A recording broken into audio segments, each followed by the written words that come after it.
এই বাংলাদেশে যদি ২০ কোটি মানুষ থাকে সবারই প্রিয় ছিল সালমান।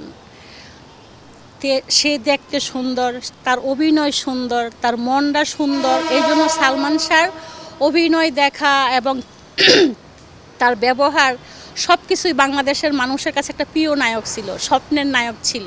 ঠিক আছে, এই স্বপ্নের নায়ক হারাইয়া মানুষ, অনেক মেয়েরা, অনেক ছেলেরা আহত হয়েছে, তারপরে আপনার আত্মহত্যা করছে। আমি যখন শুনছি যে সালমান ভাইয়া মারা গেছে, আমি পারি নাই যে পাখি হয়ে চুয়াডাঙ্গা থেকে ঢাকা শহরে চলে আসি। আমার খুবই স্বপ্নের একটা নায়ক। যেদিন মারা গেছে খবর শুনছি, চুয়াডাঙ্গা থেকে ঢাকা শহরে কিভাবে আসব, আমি শুধু পাখির মতন ডানা মেলে ঢাকা শহরে আসতে পারি নাই। সেদিন মনে হয়েছিল যে পৃথিবী থেকে মনে কি একটা নাই হয়ে গেছে।